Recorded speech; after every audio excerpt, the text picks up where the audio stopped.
معزز دوستوں اور پیارے مسلمان بھائیوں، وقت بہت زیادہ ہو چکا ہے،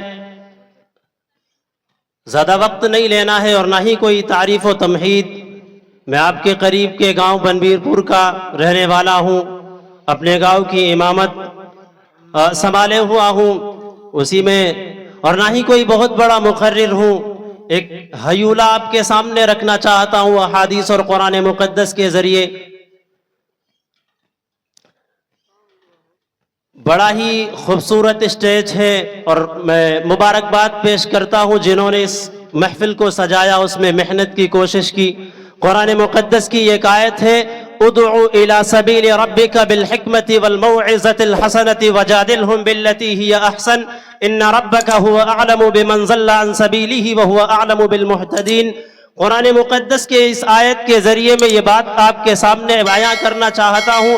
اللہ تبارک و تعالی نے بیان فرمایا، ادعو الی سبیل ربک بالحکمت والموعظۃ الحسنۃ، تم لوگوں کو اللہ کے راستے کی طرف بلاتے رہو، تم لوگوں کو سیدھے راستے کی طرف بلاتے رہو، حکمت کے ساتھ اور اچھی گفتگو اور نیک نصیحت کے ساتھ لوگوں کو اللہ کے راستے کی طرف بلاتے رہو۔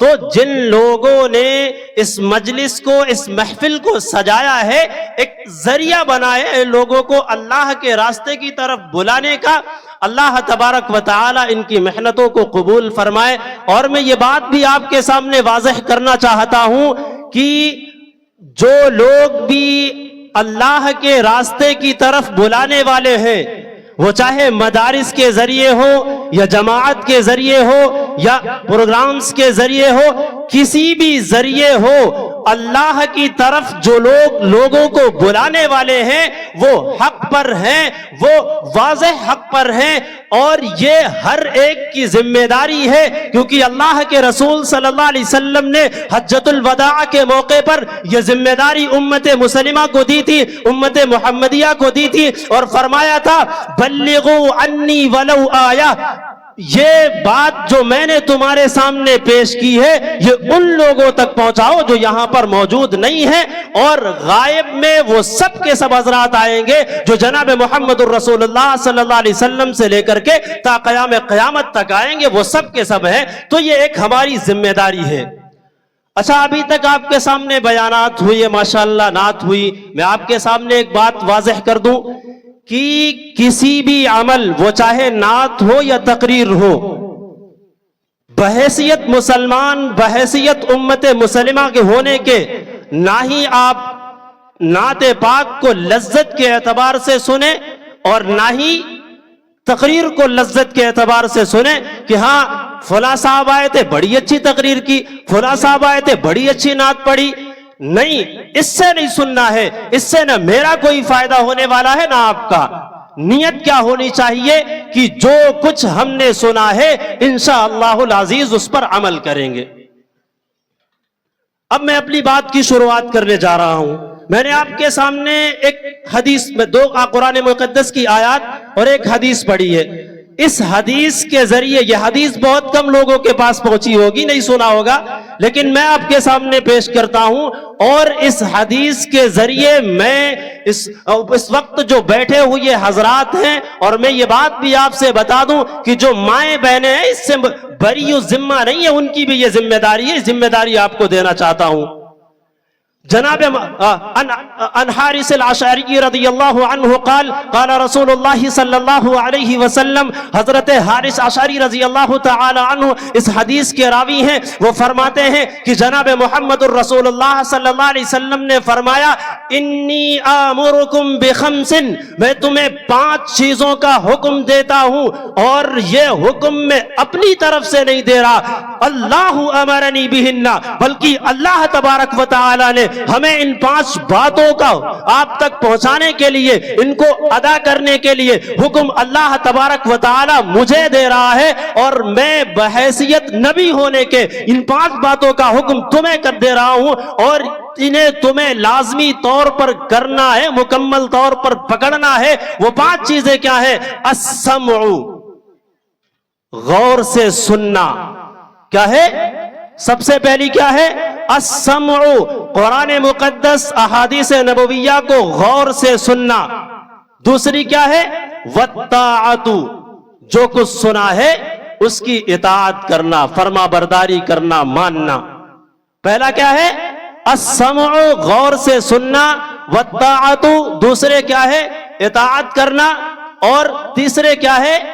والہجرت، اللہ اور اس کے رسول صلی اللہ علیہ وسلم کے دین کو غالب کرنے کے لیے، اللہ اور اس کے رسول صلی اللہ علیہ وسلم کے دین کو مضبوط و مستحکم کرنے کے لیے ایک جگہ سے دوسری جگہ تک جانا۔ تیسرے کیا ہے؟ اللہ اور اس کے رسول صلی اللہ علیہ وسلم کے دین کو مضبوط و مستحکم کرنے کے لیے ایک جگہ سے دوسری جگہ تک جانا۔ والجہاد، اور چوتھے کیا ہے؟ اللہ اور اس کے رسول صلی اللہ علیہ وسلم کے دین کو مضبوط کرنے، اللہ اور اس کے رسول صلی اللہ علیہ وسلم کے دین کو غالب کرنے کی کوشش کرنا، جد و جہد کرنا، اس میں جان و مال سے محنت کرنا، اس میں لگے رہنا۔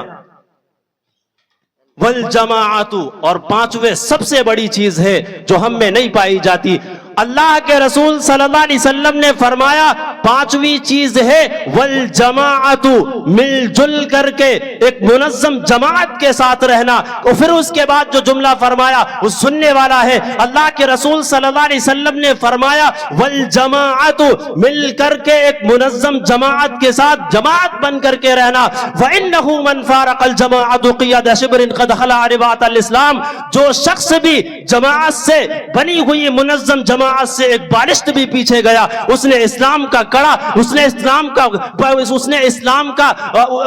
اسلام کا پٹا اپنے گلے سے نکال پھینکا جب تک کہ وہ واپس نہ آ جائے۔ سمجھ میں آئی پانچ باتیں؟ سب سے پہلی السمع، سننا، دوسرے والطاعت، اطاعت کرنا، تیسرے الجہاد، اللہ اور اس کے رسول، تیسرے الہجرت، اللہ اور اس کے رسول صلی اللہ علیہ وسلم کے دین کو غالب کرنے کے لیے ایک جگہ سے دوسری جگہ جانا، چوتھے الجہاد، اللہ اور اس کے رسول صلی اللہ علیہ وسلم کے دین کو منظم اور مضبوط کرنے کے لیے کوشش کرنا، جان و مال سے جد و جہد کرنا، کوشش کرنا، پانچویں والجماعت، جماعت کے ساتھ مل جل کر کے رہنا۔ اور اس کے بعد اللہ کے رسول صلی اللہ علیہ وسلم نے فرمایا ایک جماعت جب بن جائے تو جو شخص بھی اس منظم جماعت سے ایک بالشت بھی پیچھے ہٹے گا وہ اسلام کے پٹے کو اپنے گلے سے نکال پھینکے گا جب تک کہ واپس نہ آ جائے۔ اب لمحہ فکریہ ہے، اور یہ بات میں آپ سے ایسے نہیں کہہ رہا، اللہ کے رسول صلی اللہ علیہ وسلم نے ان پانچ کاموں کو کرنے کا ہمیں حکم دیا تھا، ہم نے اللہ کے رسول صلی اللہ علیہ وسلم کی خلاف ورزی کی، حکم نہیں مانا، معاملہ یہ ہوا کہ ہم آج ذلت و خواری میں مبتلا ہیں، ہے کہ نہیں ہے؟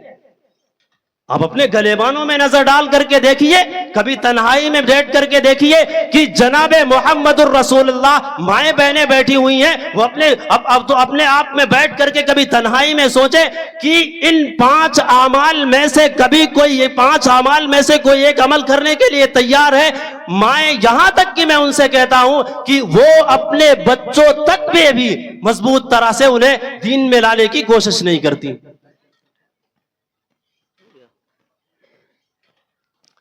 چلیے یہ حدیث ہو گئی، وقت میرا ہو چکا ہے، میں نے ایک حدیث آپ کے سامنے رکھی، پانچ باتیں یہ بتائی، اور پانچ چیزوں سے ایک حدیث آپ کے سامنے پھر رکھ دوں، بس اپنی بات ختم کرتا ہوں۔ حالات حاضرہ کے متعلق مولانا نعمان صاحب نے کہا ان کا خصوصی بیان ہونا ہے، انہی کے حکم کے متعلق میں نے یہ حدیث آپ کے سامنے رکھی تھی۔ اب ایک حدیث آپ کے سامنے اور رکھتا ہوں۔ اللہ کے رسول صلی اللہ علیہ وسلم نے فرمایا، سب سے پہلے ایک چیز سن لیجئے، سمجھ لیجئے، ہم مسلمان ہیں، ایمان والے ہیں، اس میں ایک جز ہے ایمان بالآخرہ۔ کیا ہے؟ آخرت پر ایمان اور مرنے کے بعد دوبارہ زندہ کیے جانے پر۔ اگر اس ایمان میں مرنے کے بعد دوبارہ زندہ کیے جانے میں اور ایمان بالآخرہ، جنت، دوزخ، حشر، اگر ان جن چیزوں کے متعلق اگر ہمارا ذرہ برابر بھی ایمان ڈگمگایا کہ ہاں یہ ہے کہ نہیں ہے، ایسا ہوگا کہ نہیں ہوگا، اگر ذرہ برابر بھی ہمارا ایمان ڈگمگایا تو سمجھ لیجئے گا کہ ہمارا ایمان مکمل نہیں ہے۔ یہ چیز مستحکم طور پر آپ کو ماننی پڑے گی کہ قبر ہے، حشر ہے، میدان محشر ہے، مرنے کے بعد دوبارہ زندہ ہونا ہے، یہ ایمان ہونا چاہیے ہمارا۔ اگر یہ ایمان ہمارا مکمل نہیں تو سمجھیے گا کہ ہم مکمل طور پر ایمان والے نہیں ہیں۔ اور اگر یہ میں دعوے کے ساتھ یہ بات کہتا ہوں کہ اگر یہ ایمان مضبوط ہو جائے تو جس طرح سے ہم دھڑلے سے نمازیں چھوڑتے رہتے ہیں، گناہ کرتے رہتے ہیں، اگر یہ ایمان مضبوط ہو جائے تو ہم جس طرح سے یہ گناہ کرتے ہیں گناہوں سے بچ جائے، نمازیں پڑھنے لگے، لیکن ایمان مضبوط نہیں ہے ہمارا۔ یہ حدیث آپ سن لیجئے، پھر اپنی جگہ لیتا ہوں۔ اللہ کے رسول صلی اللہ علیہ وسلم نے فرمایا ما عمل ابن آدم یوم القیامت حتی یسأل عن خمس، کل میدان محشر میں ابن آدم یعنی کسی بھی شخص کے قدم کل میدان محشر میں اپنی جگہ سے ہٹ نہیں پائیں گے، اپنی جگہ سے ہل نہیں سکیں گے جب تک کہ اس سے 5 چیزوں کے متعلق سوال نہ کر لیا جائے۔ ان عمرہ فیما افنا، بندہ ہوگا، اللہ تبارک و تعالی ہوگا، پوچھے گا کہ ہم نے تمہیں زندگی دی تھی، 40 سالہ 60 سالہ 80 سالہ زندگی ہم نے دی تھی، ان عمرہ، ہم نے تمہیں زندگی دی، فیما افنا، اسے تم نے کہاں گزارا، اس زندگی کو تم نے کہاں گمایا۔ اس عمر کے متعلق سوال ہوگا۔ دوسرے کیا ہے، وعن شبابہ فیما ابلاہ، نوجوانوں تھوڑا غور سے سنو، اللہ تبارک و تعالی نے عمر کے متعلق تو سوال کر ہی لیا تھا، پھر جوانی کا معاملہ کہاں سے آیا؟ اللہ تبارک و تعالی نے، اللہ کے نبی صلی اللہ علیہ وسلم نے فرمایا کہ اللہ تبارک و تعالی کل میدان محشر میں سوال کرے گا کہ ہم نے تمہیں زندگی دی تھی، 60 سالہ 70 سالہ زندگی دی تھی، تم نے کہاں گنوائی، کیسے اسے گزاری؟ اسی طرح سے ہم نے تمہیں جوانی دی تھی، امنگوں کے دن تمہیں دیے تھے، خواہشات تمہارے تھے، تم نے وہ جوانی کہاں گوائی؟ کل میدان محشر میں جس طرح سے عیاشیوں میں، حرام کاریوں میں ہم زندگی گزار رہے ہیں، کل میدان محشر میں ہم ہوں گے اور اللہ تبارک و تعالی ہوگا، پوچھے گا تو کیا جواب دیں گے؟ ہم نمازیں نہیں ہو پا رہی ہیں۔ غور کر کے سوچئے گا۔ تیسری چیز، وَعَمَّالِهِ مِنْ أَيْنَ اكْتَسَبَهُ وَفِيمَا أَنفَقَهُ، کل میدان محشر میں اللہ تبارک و تعالی پوچھے گا کہ ہم نے تمہیں مال دیا، اللہ تبارک و تعالی پوچھے گا کہ ہم نے تمہیں مال دیا تھا، تم نے مال کہاں سے کمایا، کیسے کمایا، کس طرح سے کمایا، حلال کے ذریعے کمایا یا حرام کے ذریعے کمایا، اور مال خرچ کہاں کیا، نیک کاموں میں، مساجد کی تعمیر میں، مدارس کی مضبوطی کے لیے تم نے پیسے خرچ کیے یا عیاشیوں میں خرچ کیا؟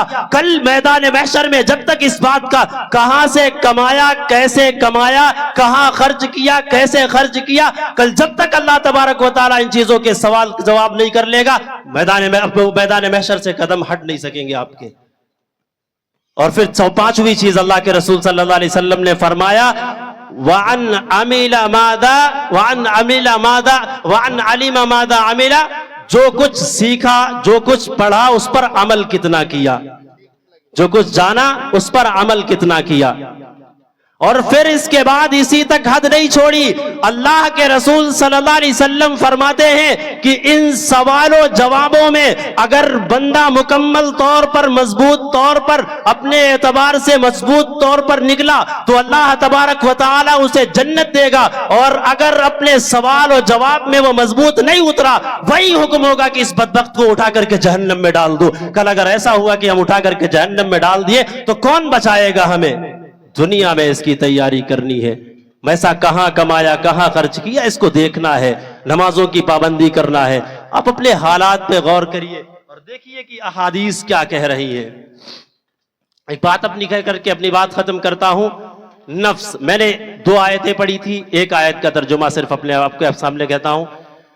اللہ تبارک و تعالی جناب محمد الرسول اللہ صلی اللہ علیہ وسلم سے فرماتے ہیں افرأیت من اتخذ الہہ ہواہ افانت تکون علیہ وکیلا، کیا تم نے اس شخص کو نہیں دیکھا جس نے اپنی خواہشات کو اپنا الہ، اپنا خدا اور اپنا معبود بنا رکھا ہے؟ کیا آپ ایسے شخص کے ذمہ دار ہو سکتے ہیں؟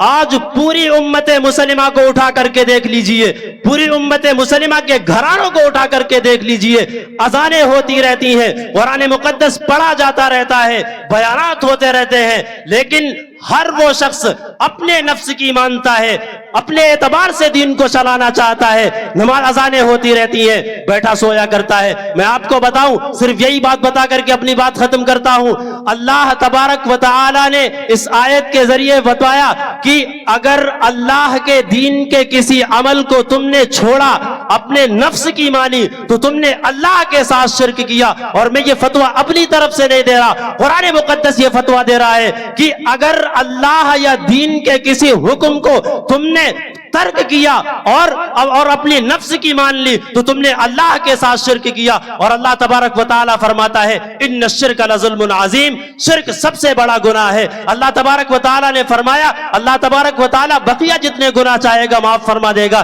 لیکن شرک جیسا گناہ اللہ تبارک و تعالی نہیں معاف کرے گا، اور ہم دھڑلے سے کرتے رہتے ہیں۔ کرتے کہ نہیں کرتے؟ مثال کے طور پہ اذان ہو رہی ہیں، اذانیں ہو رہی ہیں، نفس نے ہم سے کہا کہ ہاں نہیں صاحب ہو رہی، ہونے دو، یہ کام ہے، ٹھنڈی زیادہ ہے، تو اب آپ نے اس وقت نفس کی مانی یا اذان سن کر کے شریعت کے حکم کو مانا؟ نفس کی مانی نہیں مانی، گناہ کیا، یہاں تک کہ شرک کیا۔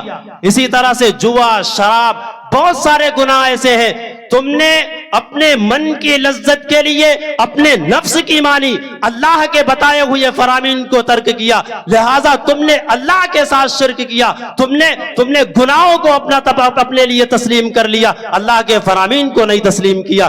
میں آپ سے بڑے ہی ادب و احترام سے مؤدبانہ التماس کرتا ہوں، جو میں نے احادیث کے ذریعے، قرآن مقدس کے ذریعے آپ کے سامنے باتیں رکھی ہیں، میں آپ کو ایک پیغام دیتا ہوں کہ خدا کے لیے اپنے نفس کی نہ مانیے، بحیثیت مسلمان، بحیثیت امت مسلمہ ہونے کے کچھ کبھی بیٹھ کر کے غور کریے، ہمارے گھر میں قرآن مقدس ہے کیا؟ ہمارے گھر میں عورتوں میں، بچوں میں نمازیں ہیں کیا؟ ہم میں نمازیں ہیں کہ نہیں ہیں؟ میں آپ کو بتا دوں، نماز سب سے بڑھیا، سب سے بہترین عمل ہے۔ اللہ کے رسول صلی اللہ علیہ وسلم نے فرمایا من ترک الصلاۃ متعمدا فقد کفر، جس نے نماز چھوڑ دی جان بوجھ کر کے، اس نے کفر کیا۔ الفرق بین المسلم و بین الکافر، کافر اور مسلم کے درمیان فرق نماز ہے۔ ہم برابر نمازیں چھوڑتے رہتے ہیں، پھر ہم میں اور غیر مسلم میں کیا فرق ہے؟ نہیں ہے۔ حالات حاضرہ کے متعلق میں نے اتنے باتیں کہی، میں معذرت چاہتا ہوں، وقت زیادہ ہو گیا، فہرست بڑی لمبی تھی، جو باتیں کہی گئی ہیں اللہ تبارک و تعالی ہمیں ان پر عمل کرنے کی توفیق عطا فرمائے۔ میں انہی چند باتوں کے ساتھ اپنی بات ختم کرتا ہوں، وما علینا الا البلاغ۔